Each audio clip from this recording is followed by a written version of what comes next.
In a world where challenges meet opportunities, one visionary leader has consistently steered the course towards success.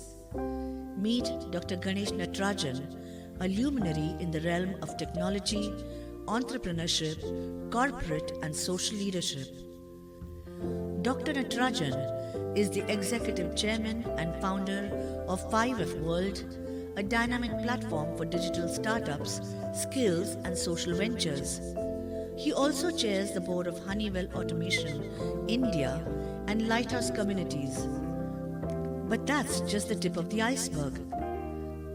Armed with a bachelor's degree in mechanical engineering from BIT Ranchi, Masters in Industrial Engineering from IIM Mumbai, a PhD from IIT Bombay, and advanced management qualifications from Harvard Business School, Dr. Natarajan has seamlessly blended academic prowess with real-world success.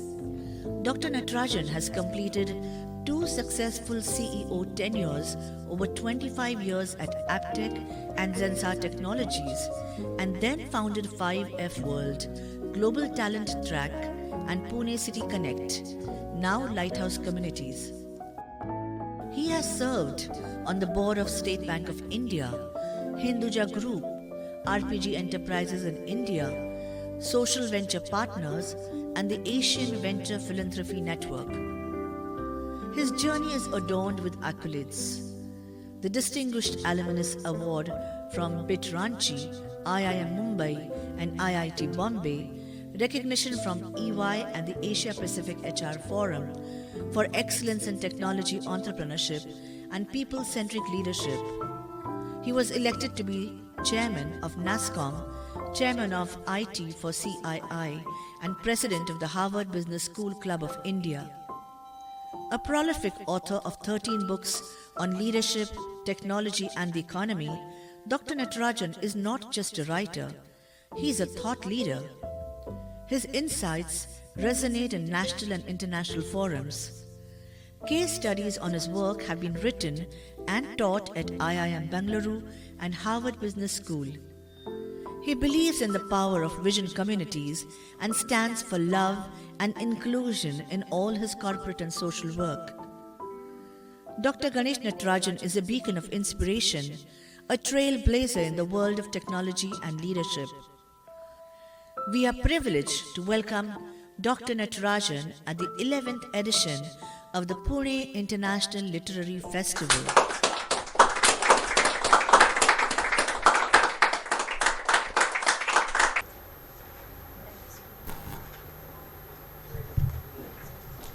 Thank you so much, and I can see many tired faces here, and also some keen faces as well.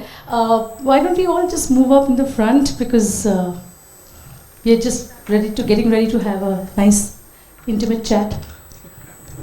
People, behind there can just come in the front. So indeed an honor to be here, to be invited by PILF to host this wonderful session. The person next to me, I will not go into his entire biodata because we've just witnessed, and I can't better that. He's a wearer of multiple hats from whatever you have seen in the AV that just preceded this session.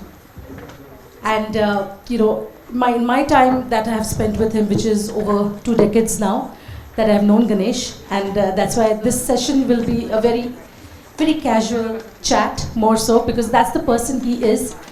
All the hats that he wears, the multiple hats that he wears, he still is that very affable person who is, well loved by one and all. And so my first question to him, and which I think all of you all would be having this in your minds, is that when he's flying so many kites in one go, don't they ever get entangled in your lives?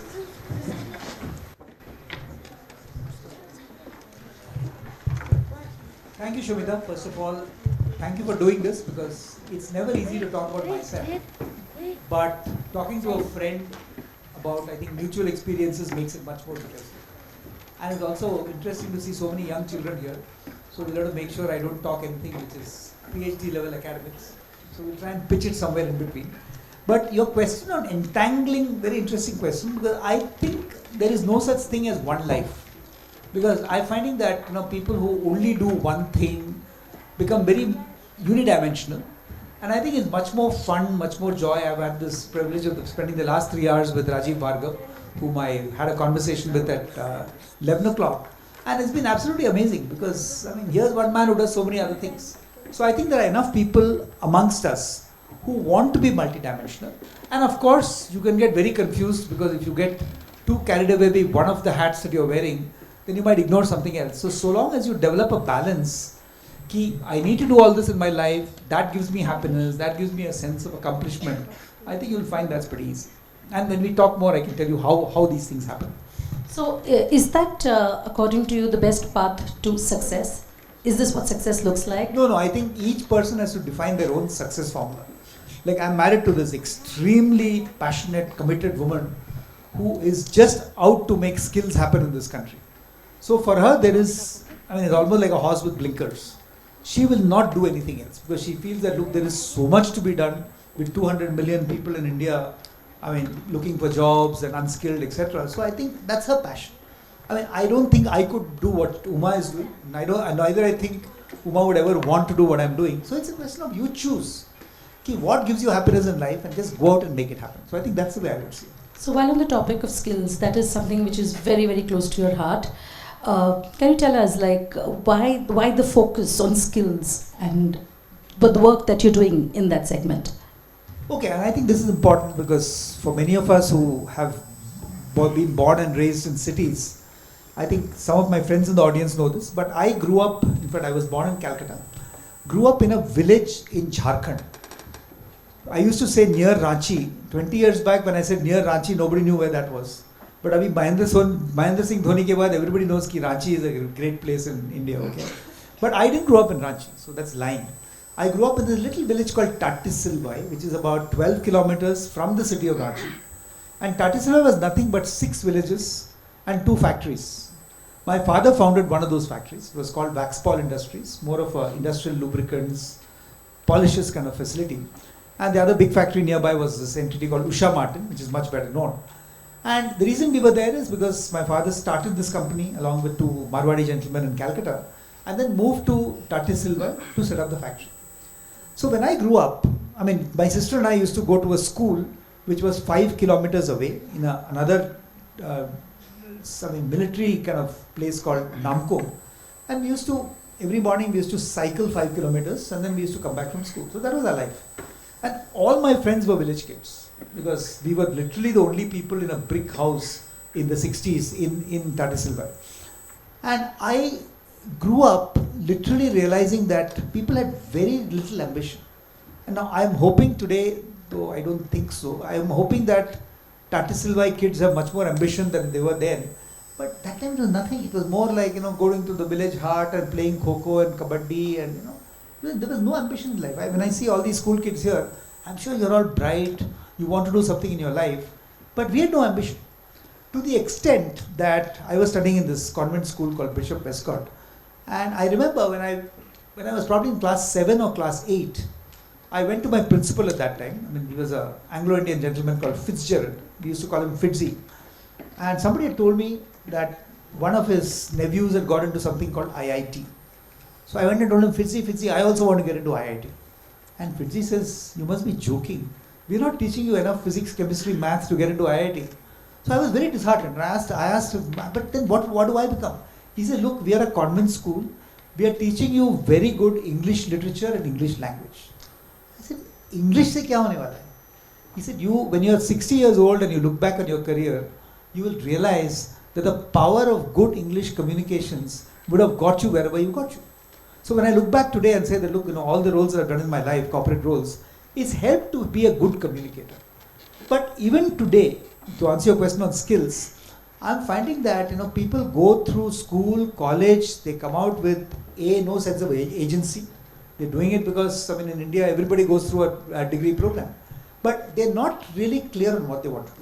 So I think one of the reasons why my wife and I are very passionate about skills is we believe that it doesn't matter whether you're in a city or you're growing up in Ranchi or Tatisilbai or maybe the slum communities the 640 slums in Pune, you need to build that agency and the skills to get yourself what you want to do. So that's the reason for skills. I really believe the biggest lacuna we have in the country is a lot of graduates, a lot of people who are educated, but the educated people are not getting the right jobs, and the right jobs are looking for people who are not available. It's a paradox, because with so many, as I mentioned, 200 million people, you should assume that there is a person for every job, but it's not the case, which is why I think skills is very important.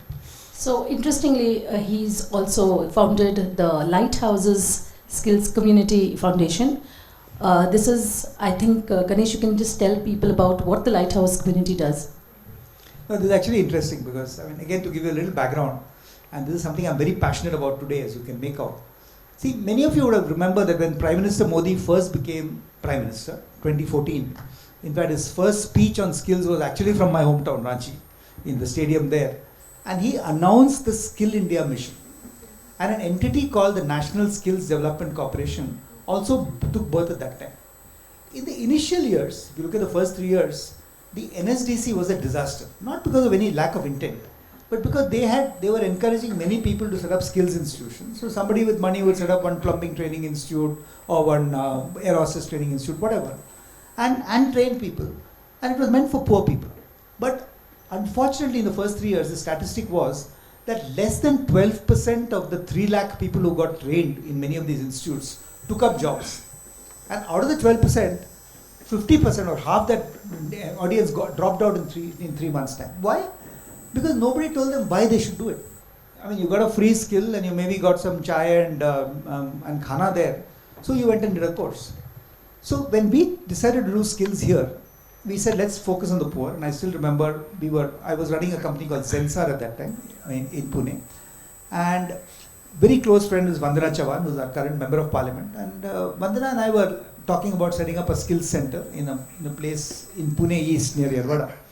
And she said, you call the mayor, who's a political figure, and call the commissioner at that time, who was a gentleman called Kunal Kumar. And I said, look, why do we want to call government? She said, no, they should know what you're doing. So I remember we called Kunal Kumar. He just literally 1 month into his tenure as commissioner of Pune Municipal Corporation. And Kunal told us, ki, bhai, you will set up one center like this. Do you know how many slum communities there are in Pune? That time I didn't know. Today I know there are 645 slum communities. But he said, how are you going to change even the city, forget about the country, if all you do is use your money from Zensar and set up centers? So I said, Kunal, what's the alternative? You want us to take money from government? He says, one thing I'll tell you in life, and this is very, very nice of him. He says, never take money from government, and more important, never give money to government. For all the reasons that many of the seniors in this room will understand.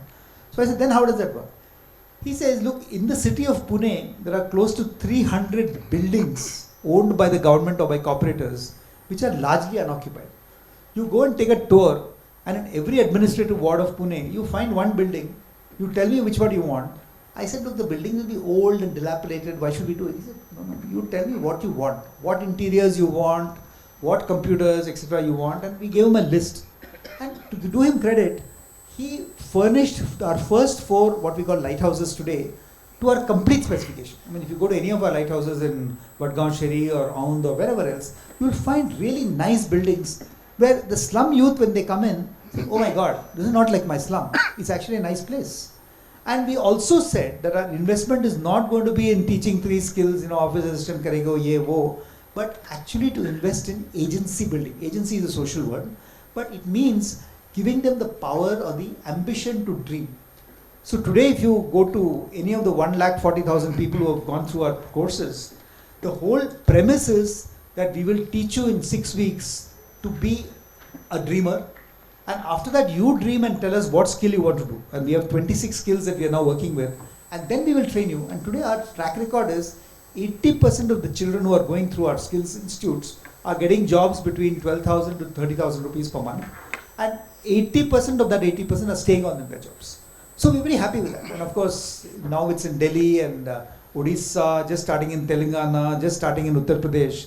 So we're finding this to be a movement where all capital expenditure is done by the government. And all operating expenses, we raise 30-40 crores every year from the corporate sector. Initially, Zensar was 50 lakhs, but now it's very big. So I think we can scale this now. And our goal is what we call 1 billion jobs. So 10 lakh young people growing up in very underprivileged circumstances, but making sure that they dream as much as any of the bright children in this room can dream. Because otherwise, what are we talking? And going back to my earlier example, I still remember my best friend was this village boy called Fantush. No, Fantush is a very funny name, right? But I didn't even know what his real name was. But I knew his name was Fantush. And I remember when I finished as my last full-time role as Vice Chairman and CEO of Zensar, my wife told me, let's go back to your village in Tatisilvai and find your friend Fantush. Now, obviously his name was not Fantush, but I remember the name as Fantush. Okay, so we go to the village and we asked various people, "Ye Fantush kahan milega?" Nobody's ever heard of him. Then somebody told us, you go to the village hart. You know what a village hart is? A local village marketplace. On a Tuesday evening it meets, and there is a bunch of old women, 70 to 90 years old. They sit in a corner and gossip. Go and ask them, they might know Fantush. So we actually did that. So my wife Uma went to them and talked to them in Hindi and said, "आपको मालूम है क्या ये Fantush कौन है?" He says, "हाँ, एक लड़का था बहुत पहले. उसका नाम Fantush नहीं है. उसका नाम है Jamna Das Thakur." I said, "Wow, what a name my friend had." And he actually was there. And if you look at Fantush, 40 years later, when I have finished this great successful career, etc., the poor guy was still working on a salary of 8,000 rupees, bringing up 2 wives and 3 children. Don't ask me why 2 wives, that's a different story. But I mean, that was his reality. So when we say, okay, sir, you were telling me about, India can teach the world everything else, but the fact of the matter is India is also a very poor country. I mean, we're a country where there are many, many great things happening, but there's also a country where there are a lot of Fantushes in this world. So another reason for skills. So today, the reason I'm talking so much about it is we are passionate about this. Because we believe if India has to really live up to its promise, it's not just the kids in this audience, it's not even the kids in any other part of the country, but it's the Fantushes of the world, every slum dweller in Pune and everywhere else who has to be successful. So that's our mission at this point. So like the proverbial Midas touch, everything that you touch, you turn to gold. Like I've had as many failures as anybody else, so nothing like that. So maybe you can speak about failures as well. Like, do you look at failures as failures or as opportunities, as it is very often propounded? I'm going to make a very funny statement. I mean, it's very nice to say that, look, you must fail frequently, failures are opportunities for success. My own belief is that you plan anything you do properly, it's not going to fail. Or you can have a small failure, but build big successes. So I know it sounds very arrogant, but the fact of the matter is, at least most of the times we failed, whether it is I'll give you one example of failure in technology. I mean, my belief is that everything has to succeed through innovation. So for instance, in my first CEO job, which happened when I was 32 years old, when somebody headhunted me to be CEO of this company called Aptech. At that time, it was not even called Aptech. It was a company called Computer Education by a company called Apple Industries Limited. So imagine having a brand name called Computer Education by Apple Industries Limited. So very quickly we created the name Aptech. And that time Aptech was a really, really small entity. But we grew the company. I still remember getting a bunch of people like this together. And this was 1992. And we said we had today 7 training centers. I mean, we had 4 in Bombay, 1 each in Pune, in Bangalore and Hyderabad. And we got the team together and said, when we are big boys, that was 1992. And we said, in the year 2000, what do we want to become? So one person very boldly said, we must be 100 education centers, computer education centers. And we must be at least in one country outside India. And what do you choose? Obviously, everybody in those days used to choose Dubai. So we should be in Dubai also. So I keep saying, thank God we didn't write it down. Because when I left Aptech in 2001, we had 1,280 computer education centers in 42 countries, including market leaders in China. It's nothing to clap about, Manish. It's just that the power of wanting to be successful big time actually overrides a lot of small failures. And the small failures were we made mistakes with franchisees. I mean, we thought if we get all guys who are IIT, IIM to run Aptech centers, it will be very successful. But when you have 40 IIT, IIM guys in the room, by the time you finish the arguments, nothing gets done. So we said a good combination of Marwadi businessmen, a couple of IITians thrown in. That combination is what made life happen for us. So it is absolutely amazing. I mean, similarly, before that, my first entrepreneurship stint was actually in a little company called Seahorse Systems, okay, which was set up by Captain Katre and a couple of others who were in this room.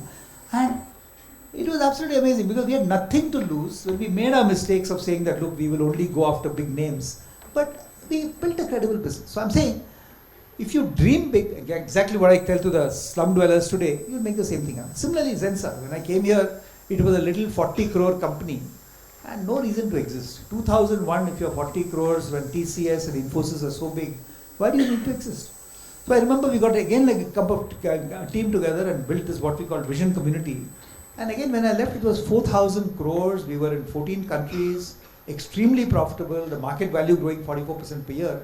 And it's all the power of young Indians getting together and making stuff happen. So I'm a great believer that you leave young Indians the opportunity to dream and maybe build the guardrails. I mean, you shouldn't do all kinds of stuff all the time, but you can make stuff happen. By what the conversation that we've been having this far, one thing that I think all must have realized is that he's a complete team person. He believes in backing the right horses at the right time, and take it from me because I'm one of his I think horses. every horse is the right horse so long as you give them their head. Look at yourself. So he has an innate ability of just bringing out the best in the person in front of you. He's built teams, and that's how 40 crores has grown to 400 billion and more.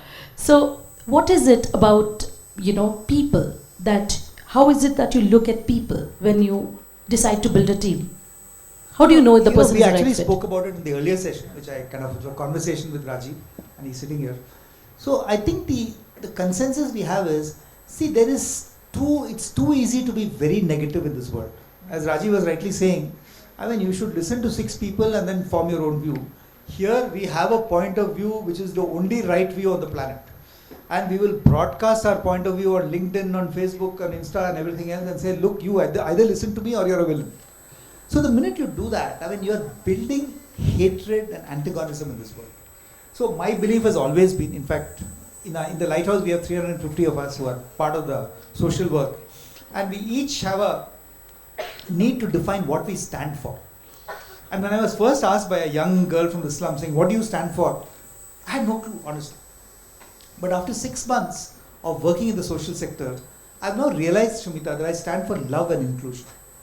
Now when I go and tell people that, look, if I have time, I'll tell you a story about my Harvard Business School class. When I say I stand for love and inclusion, people don't believe it. It sounds very soppy. What is love and inclusion? We should talk about market share, this, that. But I'm finding that helps. What does love and inclusion do? It makes sure that you hear everybody. There is nobody who is too poor, too dumb, too whatever, to not have a point of view. And it's good to listen to them. It's good to be kind to them. It's good to be kind and say that, look, I will listen to you very carefully and then tell you if I think you're making a mistake, it's fine. So I think that's the kind of mentality I've adopted today. So whether it is Fantush in Tata Silvai or whether it is Mr. Mukesh Ambani's number 2 in Mumbai, I think listen to everybody. Don't have to be carried away by anybody. Form your point of view. But I'm saying that ability to like somebody, look at the good in them and make that happen. I know I sound like some Sadguru or something like that. I don't mean it that way. But it's still good to be friendly and show some love. That's my philosophy. So your books, and by the way, he's authored 13 books. So all your books, they are probably, just reflections of your passage through life? Not really actually, because many of my initial books were based on the work I was doing. Just to give you an example, when I first joined Aptech, we said let's also do something for the corporate sector. And a colleague of mine, very senior colleague, and I wrote the first book on something called Business Process Reengineering, BPR. BPR was very popular in the 90s because it was the basis of saying that, look, processes have to change before technology can be implemented. A gentleman called Michael Hammer, who's a very famous guru. So we wrote the first 2 books on how Indian companies can build BPR. Then I started my PhD in IIT Bombay, which is, you may be surprised, but I started it when I was already CEO of Aptech. And we said, look, let me educate myself. So I enrolled as an external candidate of the PhD. And that was in the area of knowledge management. So when I was doing my PhD, I got very interested. So a friend of mine who's also a PhD now from IIT Madras, so she and I wrote this book called Knowledge Management, which actually became a textbook in all the IITs. So that has actually been my best-selling book to date. Then my wife and I wrote a joint book on what is called the knowledge forces and how they can help entrepreneurs. Then I got bored of writing very serious books, so I wrote a series of 4 books on what you call, really feel-good books, leadership and human behavior and youth, etc., etc. And my last 3 books, in the last 4 books actually, have again been back to some serious topics. It started in COVID, when we collaborated to write a book on what is called digital success, because everybody talks digital India, digital everything else. But to talk your failure point, a lot of 80% of digital experiments are failures. Nobody talks about it. So we said, what makes success happen? So we kind of researched and wrote the book on that. And then, of course, I became very active in an entity in Pune called Pune International Center. So we wrote 2 books. One is on facing up to the China challenge. And the second book, which is again a bestseller with Rupa, was called Pathways, India's Pathways to Success. So that's a very, very well-selling book. And then finally I said, look, I must write about Fantush, okay, because it came back to my roots. So no, I didn't want to write an autobiography because that is too egoistic. This session is egoistic enough. Okay, so I wrote a book where I changed the protagonist, not me, but to a young woman growing up in Tata Silva, very similar background. And then kind of it meandered into this young woman being very successful in corporate advertising, etc. in Mumbai, and how she then meets this boy who comes out of one of our skills lighthouses, and what happens thereafter. So it's a very interesting book. It's an experimental novel, my first novel, but I had great fun writing it. And the good news is it's out of stock, so you can't buy it outside, because my friend Rohit tells me that as soon as they put a copy, people pick it up, because it's a nice small book. Nobody wants to read big books. But the reason I'm saying this is that's my last book. I am currently planning a couple of other books. Rajiv, bon voyage. Make sure you catch your flight to Delhi. So, and Rajiv is one example of somebody I met literally on email three days back. Go ahead. And now we become great friends. So that is the only way to work with people. You really understand what's great about them. So that's my book all about. So if any of you get a chance, it's called Path. It's called a Passage Through Life. And I had great fun writing it. Because as I said, it reflects everything that I am as a human being. And it is in the format of this girl who's the protagonist, so don't get confused. But it's still a fun read, and it's just, as my friends keep telling me, don't write a book which takes more than 1.5 hours to read. I promise you it will take you only 1.5 hours. That's the pattern. Just yesterday, Ganesh had invited me for a session which I couldn't attend. It was a session on Nari Shakti, women empowerment. This is our next book, by the way. I knew there was some angle to that. But Ganesh, I must say, has been the most, the most, what can I say, vociferous voice which always promotes women's empowerment. In fact, he had, at one point of time, all women leading his companies, right? Even now. Even now? Oh, you don't have another male. Okay. So, women's empowerment. Only Sagar, who's sitting in front of me, leads our family foundation. So I hope he's not woman.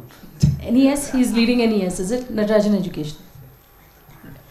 So, there are a lot of young girls here today in the audience. Is there anything that you would like to tell them that, how they should look at progressing in life? No, I think that's a great point, and we had this discussion last night because we had this mythologist turned women's activist called Ika Chaturvedi Banerjee who flew in from Delhi for this session. And her point was very simple. People keep saying, what makes a woman leader successful? She says, please don't ask this question. Whether it's Indira Nooyi, whether it's Indira Gandhi, whoever, they didn't see themselves as women. They saw themselves as leaders. So I think the first thing to do, both for men and for women, is to forget this gender difference. Okay, but the minute we say that, look, I'm a woman, I must be treated differently, you're almost inviting the man to kind of treat you as a different person. So most of my friends, including my wife, they're extremely confident people. Okay, they don't believe that their gender is a limitation. They also don't flaunt their gender by saying, I'm a woman, so treat me differently. And that's how people work. Shumita herself is a classic example. She was a reporter. She worked for us. She ran the corporate business for our company, Global Talent Track. Left, and she's running one of the most successful Bharatanatyam academies, also producing ballets like the one she's currently producing. So very multifaceted people. So today, out of the 600 people we employ, 74% are women. Okay. And as she said, out of the 14 companies that we've either funded or doing this, 13 out of the 14 CEOs are women. And we're very proud of it because they absolutely can stand up to any woman or any man on the planet, and they're leaders in their own right. So to answer your question, I think for all the young girls sitting in the audience, just have tremendous self-confidence. Never think मैं लड़की हूँ या मैं औरत हूँ, nothing like that. And you will find that the waves of India will part. But the minute you want protection, you want reservation, you want to be treated as a woman, then it doesn't matter how good you are, then people will see you from the gender lens. That's my point of view. I think this is a great point for us to throw open, the entire forum for any questions. Maybe the girls out here would have some questions for Sai. I'm sure the guys can also have questions. Yeah, please. Yes. Aruna. Ganesh, you have your 10 fingers and 10 different pies. Maybe your 10 Aruna, toes speak a little louder, but I'm not sure the mic is working properly. You have your 10 fingers and your 10 toes and 20 different pies. And the whole range of things that you do, really, you and your energy amaze me. So question, who is your source of inspiration? I wish, Aruna, I could answer the question. I say that, look, I had this mentor who really made stuff happen for me. Quite honestly, no. I mean, my first source of inspiration was my dad. Okay, my father, I told you, the gentleman who set up this. But my father was absolutely crazy. Okay, one thing I did not inherit from him was religion. But he was this passionate Hindu who used to get up at 3:45 every morning, 4 to 7 in the morning, do puja. Me and my sister would get woken up at 7 for the aarti. And then he used to be in office at 8 o'clock. Comes back at 6 o'clock, and we were, I told you, 12 kilometers from Ranchi. And he was running the Ramakrishna Mission's big Seva Kendra, as they called it. He was also part of he was actually founded the Ranchi Tamil Sangam, which is the Tamil Cultural Association. Multifarious activity, very strong devotee of one of the Shankaracharyas. So he was like religion, culture, art, music, and building a very successful manufacturing company. So to an extent that he was my inspiration. Beyond that, I haven't really had somebody who inspired me as much as my dad. I mean, quite honestly, there have been people but more of specific characteristics, like Mr. K.K. Noria of Crompton Greaves, okay, who was my first boss, by the way. He was the first MD. So he was very inspiring because he taught me how to manage my time, to your point, Aruna, on multitasking. Because he used to only give 14-minute appointments. India mein kya hota hai? You want to meet somebody else, say, okay, you come and meet me at 2 o'clock. Then you will go at 2 o'clock, you will wait for the chai to be served, that comes at 2:20. Then you waste time in desultory conversation. And Mr. Noria used to say that, look, if you want to have tea, guys, you come half an hour earlier, I'll tell my guys to serve you tea. Don't have tea at my time. Okay, it sounds very rude, but at the end of 14 minutes, he would actually stand up. You knew your time was up. And all of us got very prepared to say that, look, if you meet K.K. Noria, you better be very clear what you can accomplish in that 14-minute meeting. So imagine suddenly a 1-hour appointment that you now give can get converted to 4 appointments. And that was, from time management, I learned it as a fantastic premise. So a lot of little things I picked up from people. But in a sense, homegrown, the style is very much my own. And when you said multi-things, I think if you want to do multiple things, you can always find the energy for it. One bad habit I've inherited from my father is getting up too early in the morning. So even if I sleep at 12, I'll still be up at 4:30.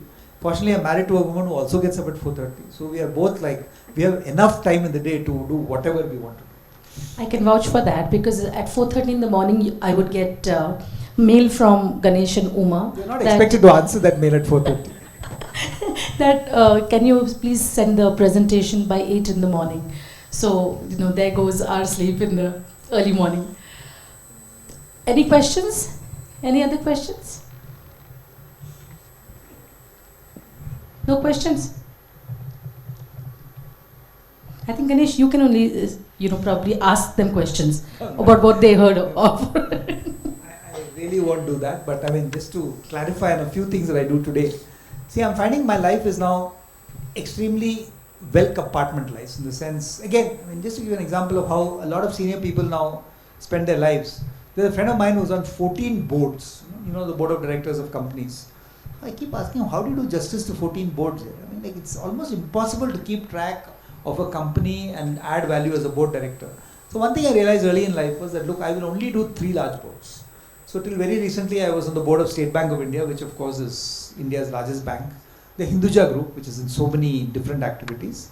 And I also chair Honeywell, which is obviously a very large $35 billion, one of the largest conglomerates in the US. But I will not accept anything else, because the minute you do too many things, it doesn't give you time. So that's 30% of my time. 30% is our own company, as I mentioned, the skills company, Global Talent Track. We have an investment company called 5F World. And of course, we have this Lighthouse Communities. And apart from that, I'm on 3 social boards. One is an entity called the Asian Venture Philanthropy Network, which actually manages large amount, $200 million of capital, which come from Europe and America to Asian ventures. So we actually corral them and kind of funnel them. Then there's an entity called Educate Girls. I don't know how many of you know an entity called Educate Girls. It is set up by an amazing woman called Safina Hussain. And Safina grew up partly in India, partly in Africa. And she set this up. And today, across the tribal areas of Rajasthan, Uttar Pradesh, MP and Bihar, we are working with close to 14 lakh young girls and putting them back into school. Well, what do you mean by putting them back into school? I was mentioning in the morning session that, as you know, in COVID times, no child could go to school. And that's true for everybody. So when that happened, when COVID finished, and of course there was, I call it a learning loss, because while even in Pune, a lot of kids were learning from school, on Zoom, etc., neither the teachers were used to teaching a remote audience, nor were the children used to learning from a remote teacher. So I think the learning loss was very substantial. But in these districts, especially in tribal areas of India, once COVID finished and the schools reopened, 70 or 80% of the girls did not go back to school. Okay, and why? Because by then their families were so used to having the child, working at home, working in the fields, that, it was almost like, unpaid labor. And why should we send them back to school? So we are actually going panchayat to panchayat. We are going to schools, making sure the quality of education is better, working with government and getting children back into school. And now we are actually setting up a new venture by which even when the child finishes school, at least for the next 2 years we'll educate them, because we do not want girls in this country to get married before the age of 18. Okay, and there are still girls in the villages who get married at the age of 12 and 13. So we are saying that's the problem we are out to solve. And the good news is, we have raised over $110 million just for this cause from global agencies.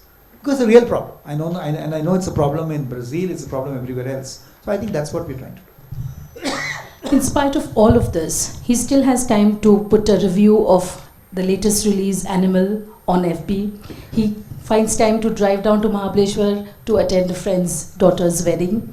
He will have time to come for my recitals. So this side of Ganesh Natarajan, not very few people would get to see otherwise.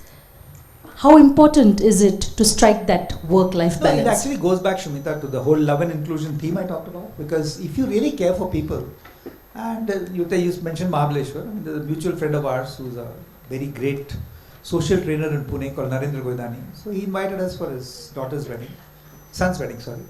And there was no way we would say no. It's okay, Mahabaleshwar is 3 hours drive away and then you have to drive back 3 hours. And why would you go all the way for a wedding? But it doesn't strike us to say no. Because if somebody is your close friend, you know the person for a long time, it's absolutely arrogant to say I can't come. So I think that's one of the reasons why we really do that. And again, it's nothing to take credit for saying, what a great thing you're doing. It's just that you need, my friend Manish Panchal who's sitting here, he's also a celebrity author. He invited me to Bombay, to Crosswords, to launch his book. And my first reaction is yes. Why would you say no, even if Bombay is 4 hours drive away and back? Because you can do that. Manish, ask me a question. What comes to your mind?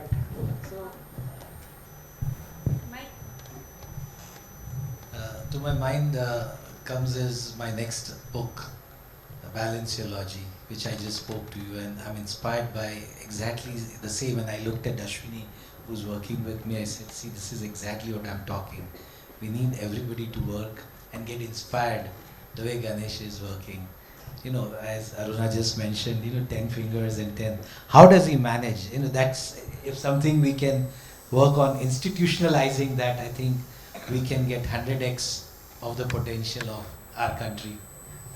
But I'm saying, and this is something that I was telling Rajiv Bhargav during just about half an hour back.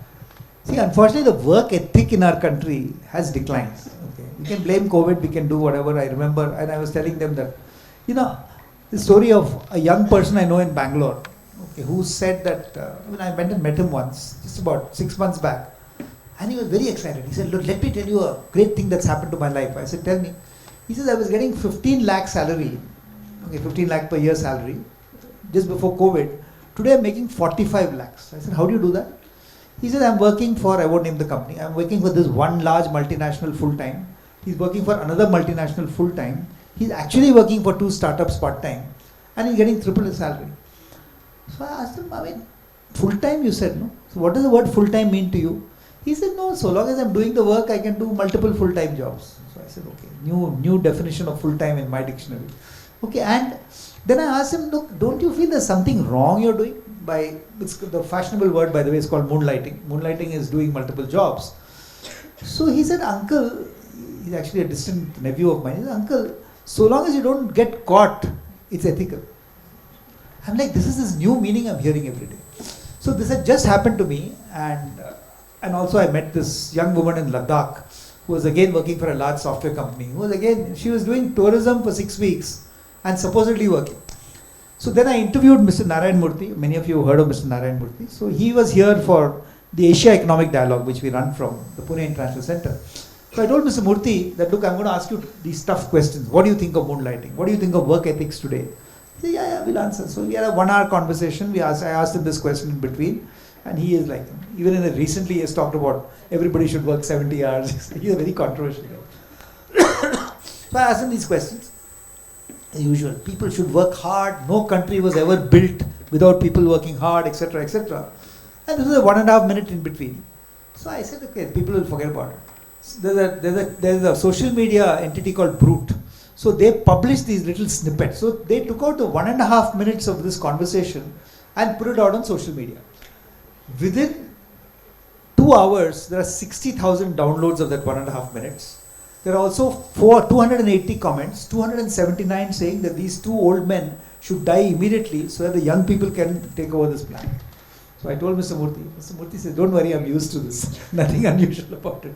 But the reason I'm saying this is the work ethic. I also agree with Bush. I'm not agreeing with Mr. Murthy that people should work 70 hours per week. Don't get me wrong. There are smarter ways of doing it. But people have to work hard.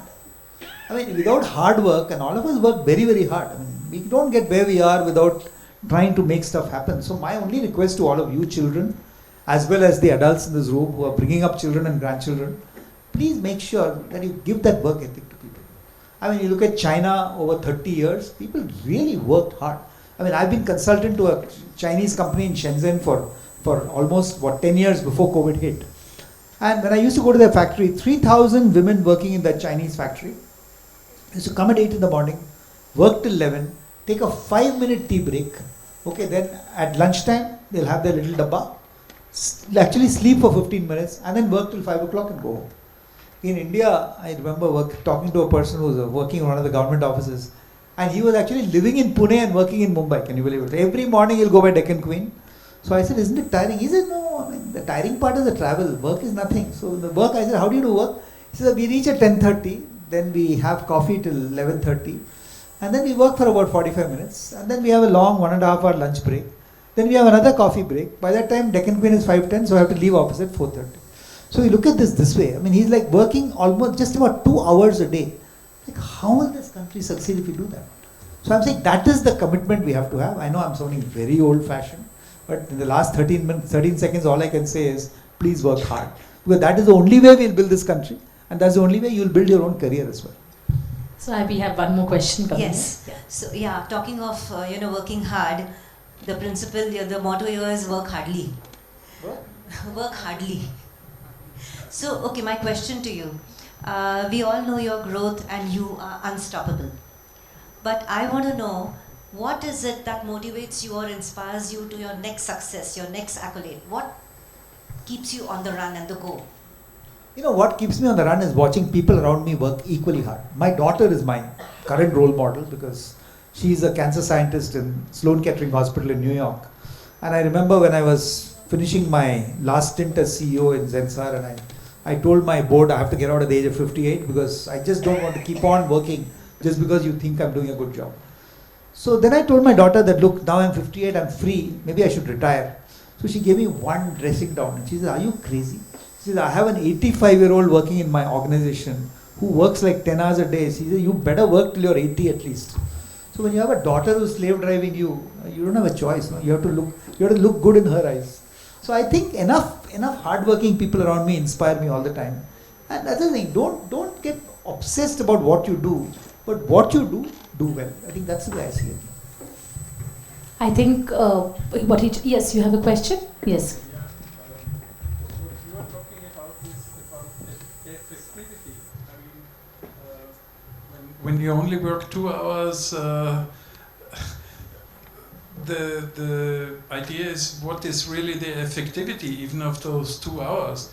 I'm coming from Germany, which used to be highly effectively, but nowadays through the government, okay, there are issues, but basically effectivity is a very important part. And whatever you should do with passion. And that's why I just can recommend to all the young people, do what you like to do, where you feel close to this. It's not about the money, about a job. A job is a wrong choice. You should look what you really are passionate about, and this you should learn and work. You're absolutely right, and this is something very important that when people keep talking about work-life balance, etc., and today a young person literally seems to believe that the Monday to Friday or whatever 2-3 days of work per week is a drudgery and life starts on Saturday morning. Exactly what you said, if you have a passion, like we have a passion for skills, and you really make a vocation out of it, then you will never work for another day of your life because you are actually living your passion. So absolutely, I think that's a great point, and I totally agree with you. I think there's one last question there. Sure, go ahead.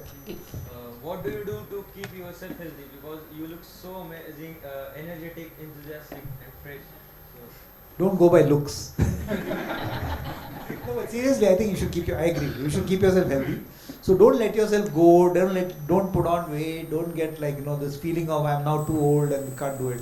So long as you feel young, and most important, which I keep saying in leadership programs, hang out with young people.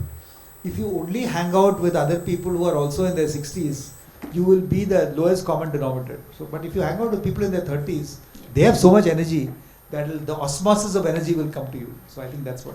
Since if you only look 20 years old, so hang out with 10-year-olds. So all of this, in fact, I'm just going to break the bubble and end this session. His latest book, you should read the last page. The last sentence in that is what encapsulates Ganesh in one line, and that is, today is a new day. Every day for him is a new day. So life begins every day for him. And that, I think, encapsulates Ganesh's attitude or his outlook towards life. Thank you very much, Ganesh. It was fun having this chat.